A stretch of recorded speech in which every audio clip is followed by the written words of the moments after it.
America ने Venezuela के राष्ट्रपति निकोलस मादुरो को गिरफ्तार कर लिया है और उसे बंधक बना लिया है। जैसे एक आम कैदी को बनाया जाता है, उसकी आंखें बंद कर दी गई हैं, उसके कान बंद कर दिए गए हैं और उसे गिरफ्तार करके उन्हें अमेरिका ले जाया गया। तो दक्षिण अमेरिका में ये वेनेजुएला पड़ता है, एक देश है। वहाँ तेल भंडार है, बहुत ज़्यादा तेल है। वहाँ के लोग गरीब हैं भले, लेकिन तेल भंडार बहुत ज़्यादा है।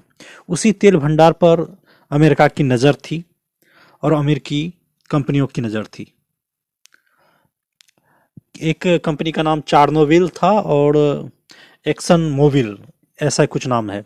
तो दो कंपनियां वहाँ थी। उनको ये जो मादुरो था, राष्ट्रपति वहाँ का, उसने इन दोनों अमेरिकी कंपनियों को बैन लगाया हुआ था, क्योंकि हम जानते हैं कि अमेरिकी कंपनियां कितना अंदर तक बिजनेस में घुस जाती हैं और लूट मचाती हैं और अपने पे डिपेंडेंट कर देती हैं।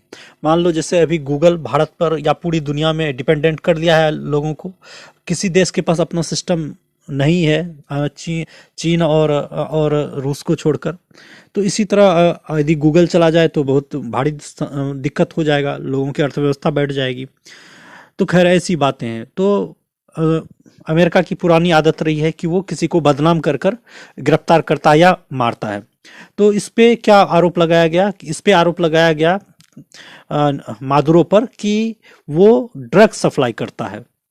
कार्टेज ऑफ द सन नाम से एक कोई गैंग चलाता है और उससे वो ड्रग्स सप्लाई करता है। और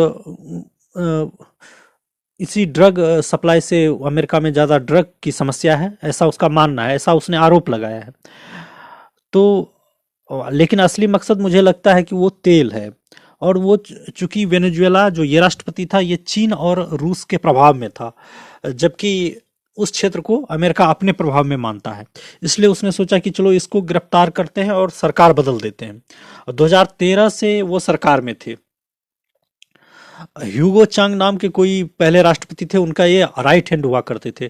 तो उनके मरने के बाद 2013 में ये राष्ट्रपति बने। 2013 से आज अब तक 2026 तक ये राष्ट्रपति थे और अब इनको गिरफ्तार कर लिया गया है।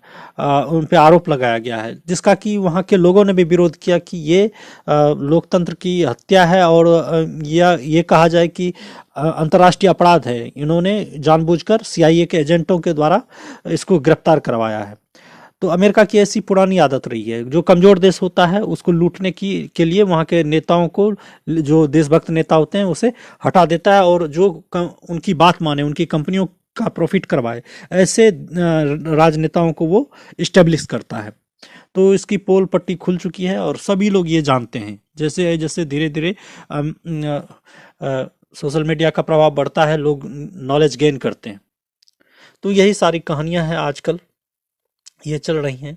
तो ये मादुरो बहुत बेहतरीन व्यक्ति था और ये लगभग ये पहले मजदूर संघ में काम करता था, ट्रेड यूनियन में बस चालक था और धीरे धीरे वो वहाँ पे राष्ट्रपति तक पद तक पहुँचा।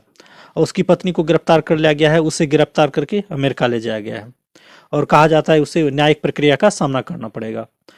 तो अंतर्राष्ट्रीय कानून को देखना पड़ेगा कि अमेरिका इसमें घपला तो नहीं कर रहा है, क्या वास्तव में उस पर चार्जेस लगे हैं या वो अपराधी है। तो देखते हैं आगे क्या होता है। धन्यवाद।